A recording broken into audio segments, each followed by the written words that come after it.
Coming up on 2020 on ID, a romantic island vacation and a dark secret revealed. This is the most beautiful place in the whole world to hear the most terrifying thing you've ever learned.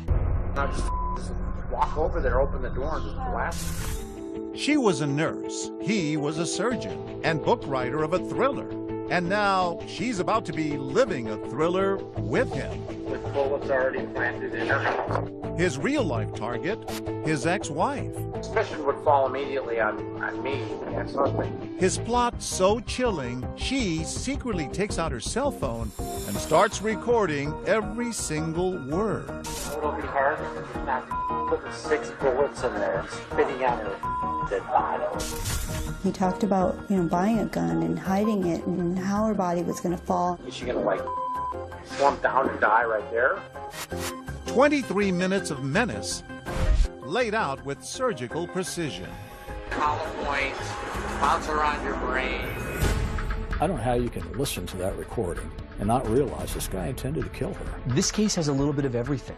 There's audio of what sounds like a plot. There's love, there's deception. And is there another target? I received a phone call from a gentleman wanting to use my services to locate a former girlfriend. Passport photos, $140,000 in cash, and an unexpected trip. A former Lafayette surgeon on the run. We're tracking through Kansas City area, then continuing south and west. It seems this is a guy who got away with a lot. Maybe he thought he could get away with it again. What the doctor ordered. Welcome to 2020 on ID. I'm John Quinones. Lots of people keep secrets from their partners. But the woman you're about to meet could never have imagined the terrible scheme her lover had been harboring. And now she had a decision to make. Should she turn him in? But if you think the story ends there, think again. A murder plot wasn't his only secret. And that audio tape doesn't add up to an open and shut case. Was it all real or just the fantasy of an angry man? This story involves stashes of cash, a hidden life in another country, and a fugitive on the run. And as Lindsay Janis first reported in 2015, it all started in what seemed like the most unlikely of places. Welcome to Peru, Indiana. The proud 11,000 residents like to tell you about their agriculture. Favorite son, songwriter Cole Porter. And their curious claim of being the circus capital of the world. Oh, it's a lovely small town. It's filled with very friendly people. Bruce Embry moonlights as the ringmaster at Peru's amateur circus. But in his day job, he's a city lawyer and about to be the prosecuting attorney in a big top spectacle unlike anything this town has ever hosted. I've been in this criminal justice business for 39 years. By far the most fascinating case that I've seen. A former Lafayette surgeon on the run. Detectives found a gun, a bag of clothing, and gloves. I thought I was reading a novel. I felt like this was a murder mystery. Stranger than fiction is good business for this local reporter from Indianapolis Monthly. At what point did you say, oh my gosh, this reads like a Hollywood script? The most interesting part is if he was going to murder his ex-wife, how he would do it in a strategic way, down to the detail. He is Dr. Gregory Conrath, a prominent orthopedic surgeon, earning as much as $1.7 million a year, specializing in sports medicine, broken bones, and severe trauma. And he doesn't just treat the rich.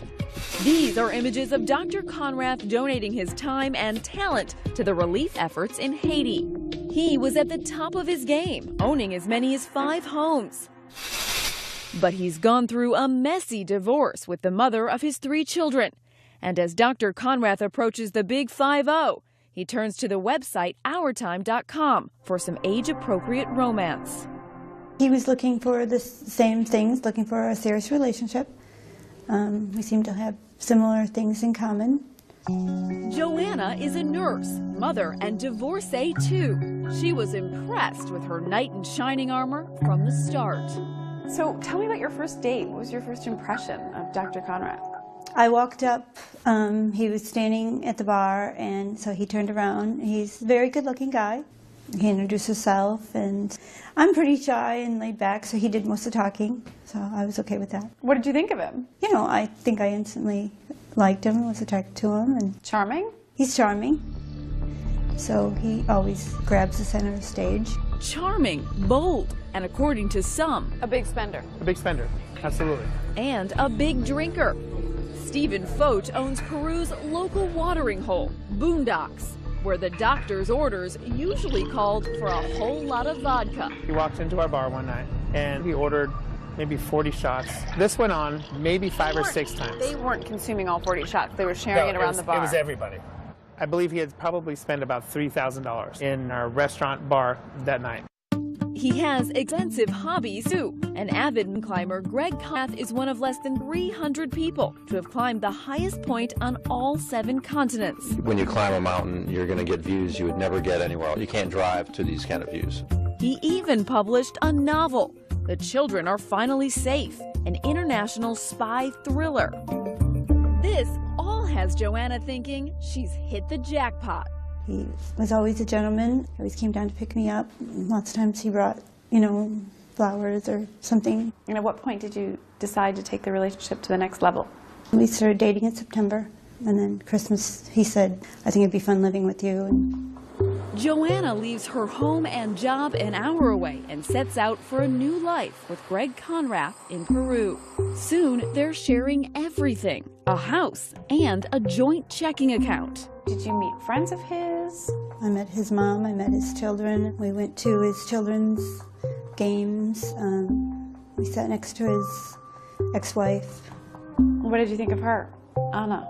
She was nice. Greg and her got along fine.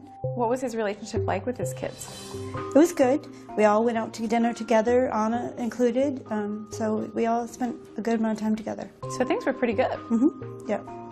And it looked as though things were going to get even better. Were you very much in love with him? I was. We looked at rings. We went to Tiffany's when we went to Chicago. She even picked out her wedding dress. Do you like to spend money? Did he spoil you? If he felt it was cool to buy an expensive purse, then he would. So a pricey trip to Puerto Rico planned by the high-flying physician 11 months into the relationship is just par for the course. It is so beautiful. The water is beautiful. The town is beautiful. Everything is just so beautiful. A romantic getaway in paradise. But Dr. Conrath is about to shatter the relaxing tropical ambiance with talk about a very twisted way he plans to sever ties with his ex-wife. This is the most beautiful place in the whole world to hear the most terrifying thing you've ever learned. He'd had a few drinks, and we're on the top floor of the hotel, and he starts talking about Anna. Joanna thought they had an amicable relationship, but on this day, he's talking about killing his ex-wife, Anna. I've done a lot of research on that. That's why I switched my phone, by the way, because that's the only, I used it to research it, and then, nothing is traceable. Nothing. Joanna secretly reaches for her iPhone, finds the voice memo app, and hits record. An unmarked on that has no prints. Okay. With bullets already planted in her house, which they are. Sounding callous and cold-hearted, Conrath lays out what sounds to Joanna like a carefully conceived plan to sneak into his ex-wife's house in the dead of night and shoot her, all while his children are asleep in their bedrooms. This is when the kids are in the house. The one choice is to get in the bedroom. For some reason, the kids woke up. There's lots of ways to get out. And in a chilling, matter-of-fact manner, he even talks about what will happen when the kids find Mom dead. I get out of the house, I'm scot-free, but they wake up, find Mom. Then who are they going to call? Well, ambulance, police, Dad. It's not something you hear every day, and 2020 has exclusively obtained the 23-minute recording. So detailed, it could pass for an episode of How to Get Away with Murder. If I'm not on call, I can't bring my cell phone because that's traceable. Suspicion would fall immediately on me, the ex-husband. But what in the world would make the cunning Dr. Conrath want to kill? Could it be this? She has a $1 million life insurance policy in mine. I'm the beneficiary. The beneficiary because his ex-wife still trusts him. He would be the one to look after the kids if anything happened to her. She doesn't know it, but something might. His strategy? He would make it look like suicide. Because she shoots herself in the head. She kills herself. Do you have a gun that's not chasing? Yes, it's in my garage. He has a gun at our house where we live, where he invited me to live, and he's hiding it in our garage. And I mean, my mind just cannot process that this is someone I'm in love with. I just can't wrap my head around the whole thing. Where's it gonna go after? I mean, she shot herself, so it stays with her. I've never touched with my hands. Okay. Even when I took it to a shooting range, I wore latex gloves. After I do that, I put her prints on the bullets, close it, put her prints on the handle. He lays out his challenges. One thing I don't know is she gonna like slump down and die right there? That'd be ideal, but maybe she'll writhe around and start making noise. And calculates his risks. I already drove over there twice. Ready to go. Both times I'm happy. And now he says time is running out. Anna is planning to take the kids and move from the home she and Greg once shared in nearby Lafayette to Chicago, more than 2 hours away. I think the turning point when he got really, really agitated and upset was when he found out that his ex-wife had planned a garage sale at the Lafayette home. And I think it was realization that she was definitely moving. He was angry. Yes. I just couldn't register why he would be so angry about them moving, because we went to Chicago all the time. And it wasn't until we went to Puerto Rico that I understood. There was a code on the garage, you know, that he knew in the Lafayette house. And in Chicago, he didn't have any access to get into the Chicago house. For Conrath, it seems the race is on. It has to be done before they move. Cannot be done in Chicago. There's only one other voice heard on that recording. An unassuming bartender, unwittingly adding fuel to the fire. Want one more, honey? I'll take one more. I'll give her one more. I'll drink it if she doesn't. You know Greg really well. You spent a year with him. Do you really think he was going to kill his ex-wife? Yes, no doubt in my mind. What do you think of this morally? I think it's justice. Two wrongs don't make a right. God's gonna strike her down. Perhaps God is listening. At the end of the recording, church bell from a nearby Catholic church. The irony is not lost on Joanna. What is with that bell? It's time for church. Time for church. Saved by the bell, literally. But what's Joanna's next move? Turn the doctor's violent rant into the police? Not so fast. Even though she knew that he was serious about doing this, for her it wasn't simple. Will she go along with the plan or blow the whistle? While you're recording him, you're not trying to talk him out of it. And Dr. Conrath has another surprise for Joanna. She is deeply in love with him and wants to know when she'll see him again. When we come back.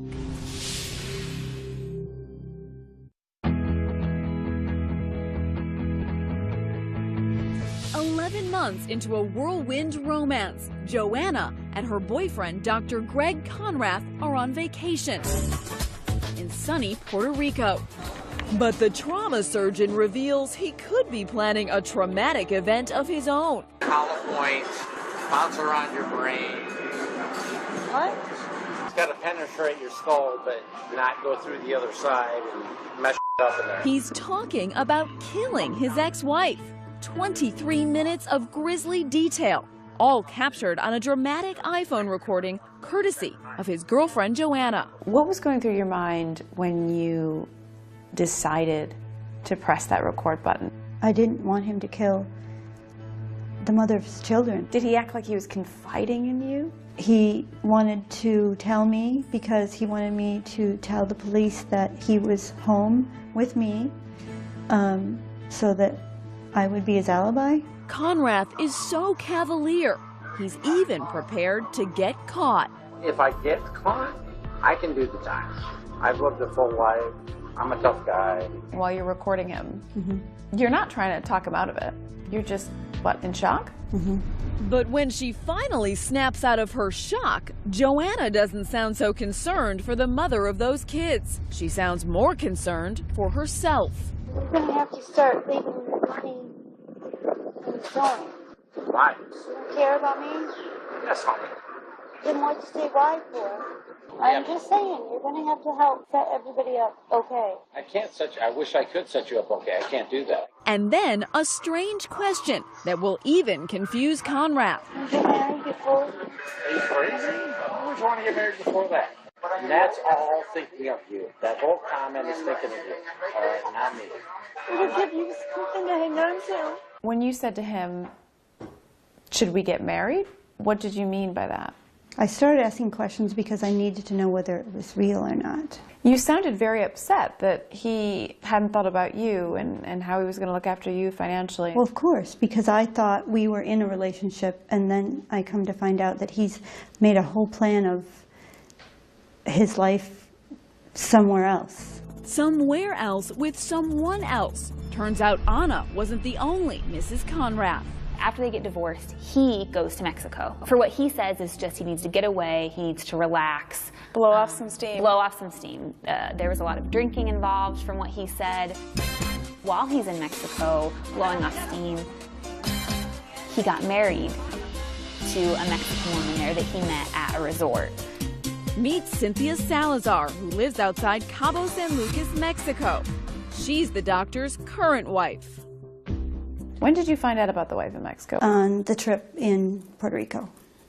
They had been texting almost daily. Were you able to get a hold of his phone and see what they were talking about? I looked, and she is deeply in love with him, and she misses him and wants to know when she'll see him again. Talk about leading a double, make that triple life. Still, Joanna just wants to know where all this leaves her. So do you have a plan for me and Cynthia? Cynthia's fine. Okay, and? I'm talking to you. Nobody else knows this. Nobody. I said, do you have a plan for me and Cynthia as well? And you said Cynthia's fine, so that means you must have a plan for me too. Kidding me? Like that? Cynthia's fine. She doesn't need anyone to take care of her. She's got $140,000 of my money. A full life, family, and stuff like that. I can't do that for you right now. You want me to wait? I don't want you to do anything. I don't need your help. I planned this out as something I would do by myself. Did he think you were going to go along with the plot at this point? I think he assumed. I think he didn't know me at all. Joanna's vacation is over. She tells Conrad she's getting another room in the hotel, but she's secretly plotting her return to Indiana. How long did it take you to get out of there? A day, and then I stayed at the airport until that flight. But she does one more thing before she leaves. She waits for Conrad's paycheck to clear and empties their joint checking account. You took some money out of the account. A joint account. Why did you do that? It was our money together. I had to survive. A day later, Joanna's back in Indiana, and she's not taking Conrad's calls. So he calls law enforcement to check on her, telling them he fears she may be suicidal. So what did you think when that officer came to your door and said, Greg wants us to check on you, he says you're suicidal? I just figured it was part of the plot. So she tells the officer what's really going on. Did you then share the recording with her? I did. And then her partner came in, and then they listened to it. Detective Sergeant Mike Rogers can't believe his ears. Couldn't this just been a guy blowing off steam, talking about his ex-wife like a lot of guys do? That's always a possibility, but I thought we needed to go a little further with the investigation. And you told me that that recording was Greg Conrad's voice, is that correct? Yes. Whether out of conscience, revenge, or fear, Conrad's confidant is now ready to spill the beans. When we return, the trauma surgeon is back from the beach and about to go into the box with Detective Rogers. What's the red light for? It's recording. Oh, sorry. And has even more bombs to drop. I used a knife. I tried to stab myself and hit my heart. And later, Dr. Conrath on tape again. This time, hours. When we come back. Comfortable? Yeah.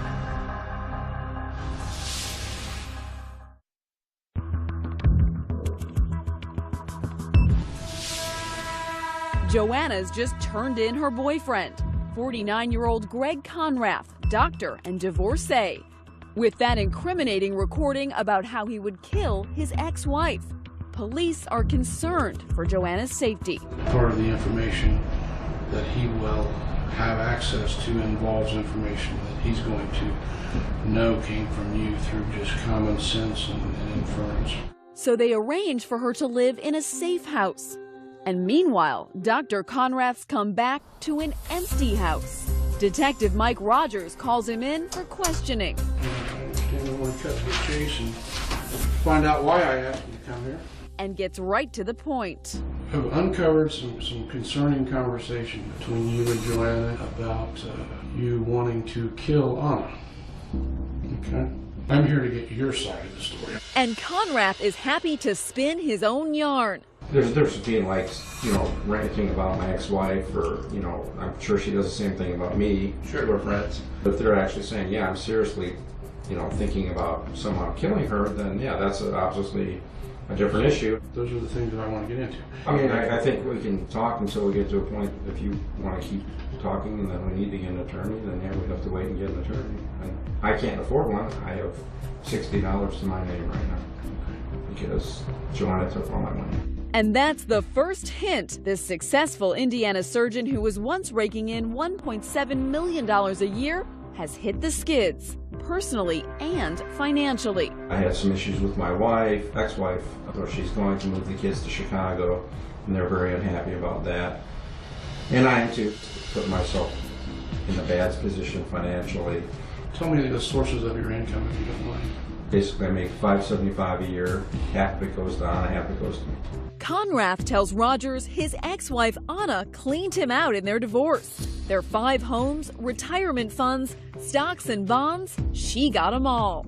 My attorneys were terrible, her attorneys were really good, and basically lost everything to her. Couple that with a gambling problem. Conrath makes a startling admission. He once tried to do himself in. Any suicidal tendencies in your background? Oh yeah, I tried to kill myself once when I was in Mexico. Mexico, where he met wife number 2, Cynthia Salazar. But a new romance wasn't enough to cure what ails this dispirited doctor. I used a knife. I tried to stab myself and hit my heart, and then I tried to slit my throat and missed my carotid, which I was trying to hit. I mean, pretty bad for a surgeon. Were you becoming more convinced that this is a man planning to commit murder? More convinced you wouldn't talk about the gun at all. Do you own any firearms? Does that have to do with this death threat thing? Just a simple question, do you own any firearms? Yeah, I want an attorney for that one. Finally, the ever-talkative Dr. Conrath realizes it's time to clam up. And as hours pass, the cops may have a motive, but still don't have a crime. Well, at this point, you're free to go. Detective Rogers will search this humble rental home Conrath and Joanna were sharing. And in the garage, they hit pay dirt. This is a photograph of the garage. The gun was actually located in this bag. And we found everything he said he had laid out in that house. Prosecutor Bruce Embry says the physical evidence is a turning point in the investigation. There's a set of scrubs and a set of sweats in the area, which is what he said he was going to wear. It all added up. And what was in his ex-wife Anna's house? She found the bullets that he said he had planted in the house. How did Anna react? When she listened to the recording, read the transcript, and then discovered the bullets in her house, she was frightened. So in your opinion, he was absolutely planning to commit murder? I was convinced at that point, and I still am, that he intended to kill his ex-wife. So we charged him with attempted murder. Conrath gets a lawyer, defense attorney Eric Honeyegger. The actual tape was his own words. And I thought there was a fairly good likelihood that the jury would convict him based on that.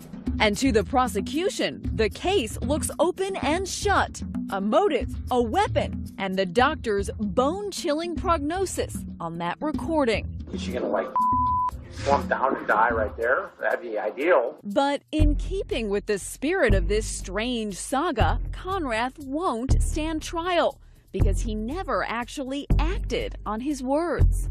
You decided to drop those charges. Ultimately, we had to. You had to be in the vicinity with the means to commit the murder. We couldn't get the case past the judge. There's no question that in certain other states, he could have and would have been charged with attempted murder and very likely convicted. So it looks as if the would-be killer Dr. Conrath is going to get off scot-free. So why is he in jail? It seems this is a guy who got away with a lot. Maybe he thought he could get away with it again. When we come back, Dr. Conrath sets his sights on Joanna. I received a phone call from a gentleman wanting to use my services to locate a former girlfriend. And I'm thinking, if you've got the contact phone number for this lady, why aren't you calling me? And puts his surgical skills to another use. Then we had a call that he had been getting passport pictures shot. He not only got passport pictures, but he asked them for a ruler, got out his driver's license and measured the size of the photograph of the driver's license. One might guess that he's going to try to find some ID someplace. Stay with us.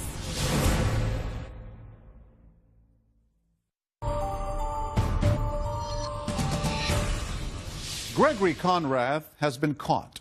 While on vacation, he revealed a plot to murder his ex-wife, and his girlfriend recorded it all. But Indiana law says talking about committing murder isn't a crime. So then, why is Dr. Conrath in jail? Lindsay Janis picks up the story.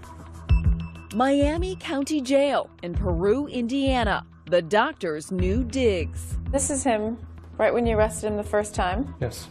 11 months later. Yes. He looks haggard. Looks like he didn't sleep in that entire 11 months. It's a different lifestyle.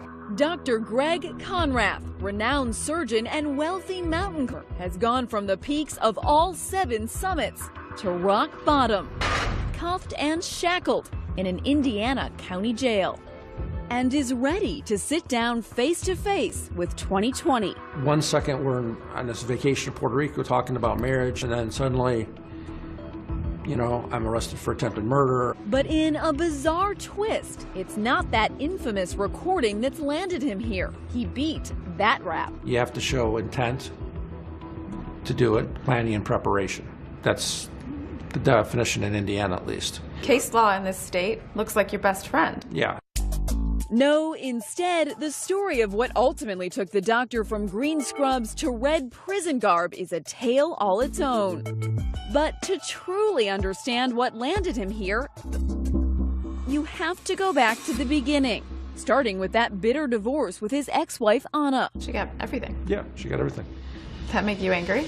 Sure, it made me angry.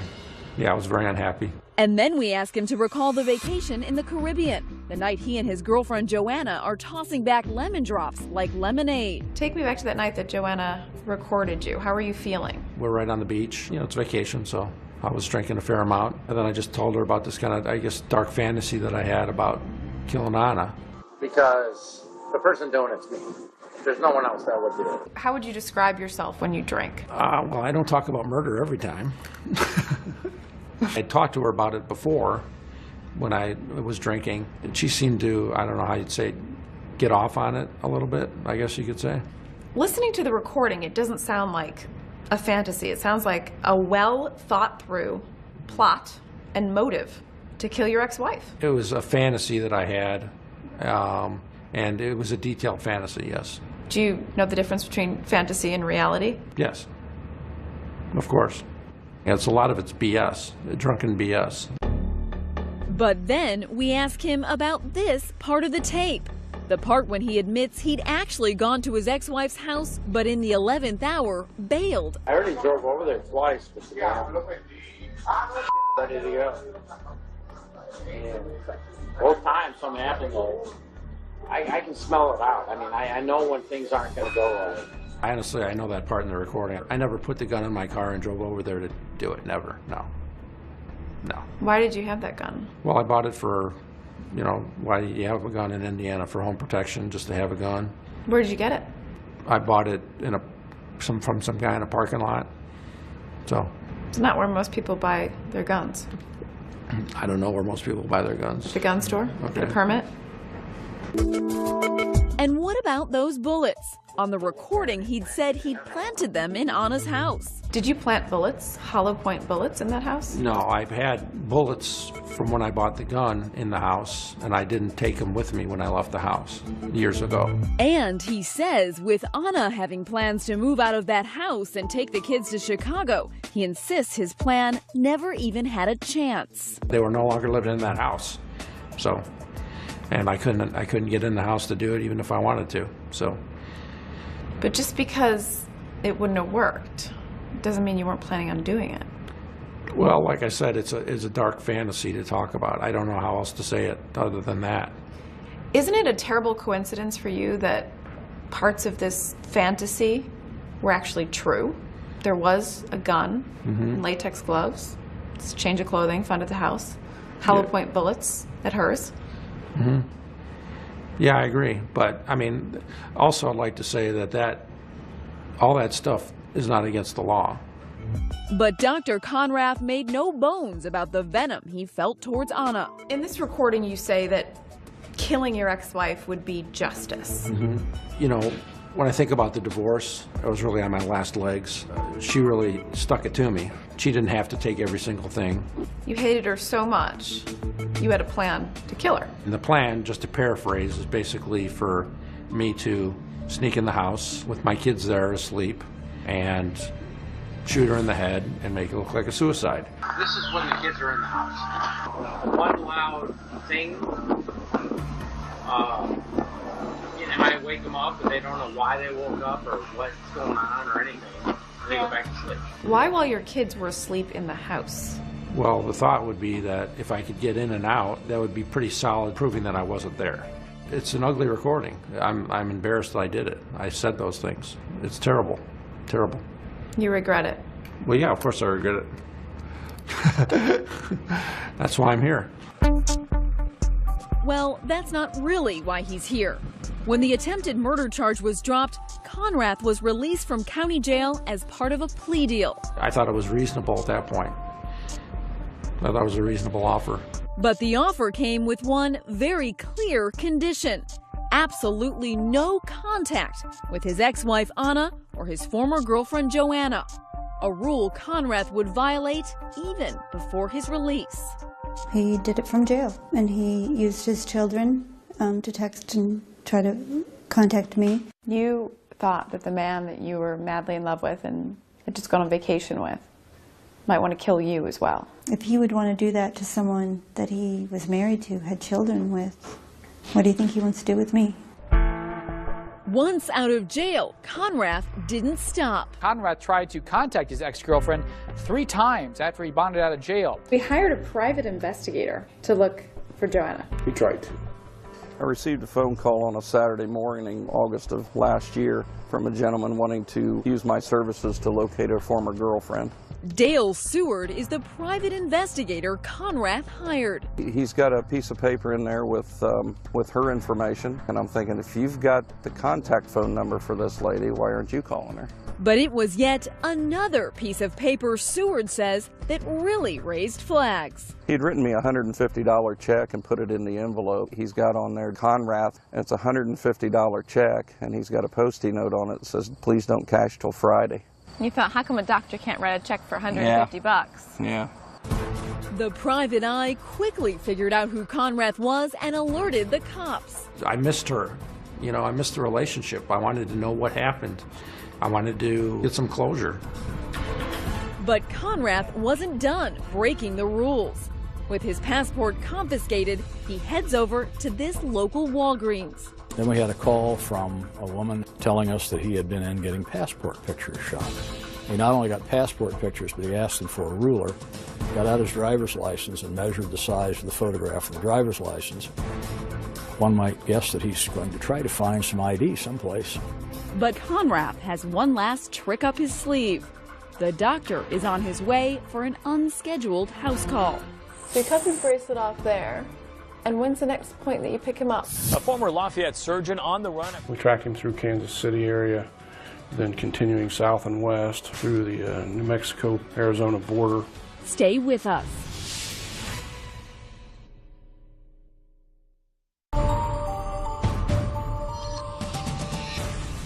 Gregory Conrath has evaded being prosecuted for attempted murder, but he has been ordered to have no contact with either his ex-wife or his ex-girlfriend, Joanna. Still, it didn't take long before he broke that bargain, and that's not the only thing he broke. Here again is Lindsay Janis. Dr. Greg Conrath is a man on the run. After violating no-contact orders and purchasing photos for a passport he's not allowed to have, he's gone missing. My prediction was he would be in Mexico within 30 days of being released. He surprised me. He tried it in 14 days. He had a wife in Mexico, and a substantial amount of money had been forwarded to her prior to his arrest. Cynthia's fine. She doesn't need anyone to take care of her. She's got $140,000 of my money. The disgraced surgeon was supposed to be on home detention when he recklessly cuts off his ankle monitor and leaves it on the side of the road. A former Lafayette surgeon on the run. Conrath is traveling alone, and for a man who says he likes to fantasize, he didn't conjure up a very good escape plan. So he cuts his bracelet off there. And when's the next point that you pick him up? I started getting information that he's over around western Illinois, Missouri area. There's a Wendy's. Conrath's debit card pings at the fast food joint. Surely he should have known that you could track him. Yeah, you would think so. And he uses his cell phone, which leaves a digital footprint. We tracked him through Kansas City area, then continuing south and west along I-40 through the New Mexico-Arizona border. He was then arrested tonight, just a mile outside of Flagstaff. How long did it take him to get to Arizona? About 2 days, Another, what, half a day, and he would have been in Mexico? probably. He had stolen a license plate and switched plates on his car. So I think that bought him some time. And he'd packed for quite a while. This is what his car looked like, is that right? Yes, that's what was found at the scene of the traffic stop along I-40. In his car, 40 pairs of shoes and just about everything he owns. Kitchen utensils, pots, pans. The jig is up. Conrath pleaded guilty to stalking charges and fleeing. And despite beating that attempted murder rap, he was sentenced to 10 years in state prison. He could be out in 6. Getting a 10-year sentence for stalking, especially doing what I did, which is very benign, is pretty extreme. That's extreme. Sounds like you're feeling sorry for yourself. I think I was treated unfairly, yes. I think the judge and a lot of people did not forget about the attempted murder charge like you should, because it's dropped. I think that's colored the judge's determination of how much time I should have, as well as the prosecutor. If it was just a stalking charge, doing what I did, I mean, you know, most people would go on probation for a year. Prosecutor Bruce Embry disagrees. He was attempting to find her address. Most stalkings are pretty petty, but he was stalking a woman that he had threatened to kill, and I think that's pretty serious. Perhaps Conrath got off easy. Remember his boasting on that recording? Honestly, I could suck up 30 years of jail time, and in the end, I can do the time. Still think you can do hard time? I'm actually looking forward to going to prison. It's a lot easier to do your time in prison than in a county jail. There's a lot more to do. I'm going to write another novel? I've thought about writing a sequel to the one I wrote already, or maybe something about my life, I don't know. A New York Times bestseller? More like a sad commentary. You know, my career as an orthopedic surgeon is ruined. Never going to do that again. How do you reconcile that man doing charitable work in Haiti, operating on victims there, and the man in jail right now? What I do is I'm a doctor, I take care of people, and if I said some stupid things, then, I mean, I'm paying for it. What a thing to throw away. All that education, the potential income, but he made a series of really bad decisions that have led him to another series of bad decisions, and here we are. Is it possible we'll never know whether he intended to kill his ex-wife? Oh, I don't think we'll ever know any more about this than we know right now. It will always be a mystery. The fallout from Dr. Conrath's misfortune leaves a trail of broken hearts. There's that other Mrs. Conrath in Mexico. What was that all about? Oh, a woman I met down there, and we got married. I mean, Fell in love and just got married? yeah, pretty much. You're still married? Yes. Officially, yes. Since this happened, that's been on hold. But I don't know if she's going to wait for me for 5 or 6 years. And then there's Joanna, who had wedding plans of her own. This is the dress I intended to wed Greg in, which I now call the killer dress. What was Joanna's motivation, do you think, in courting you? Well, that's been a real stickler for me. That day we were talking about marriage, and then 2 days later she's on a flight back, you know, with this tape recording. I think she truly was thinking I was serious and truly thought she was doing the right thing. How do you go to work every day and save lives and work on patients, and then at night plan to kill someone? How do you do that? And that brings us to Anna, the ex-wife and one-time target of his so-called fantasy murder plot. She declined to talk to 2020, but in perhaps the most unbelievable twist of all, Dr. Conrath confessed this. Do you still have feelings for Anna? Yeah, I think I still love her. Would you ever want to get back together with her? I think it'd be good for the kids, but that's never going to happen. She's let me talk to him, which is great. Definitely keeps me going. Sounds as if the women caught in Conrath's tangled web will be entangled forever. Do you have any message to send to anybody? Just, you know, watch what you say in front of your girlfriends. As of 2016, Gregory Conrath remains in prison. His earliest scheduled release date is 2022, and his no-contact order with both Anna and Joanna is still in effect. I'm John Quinones. Please join us next time for another edition of 2020 on ID.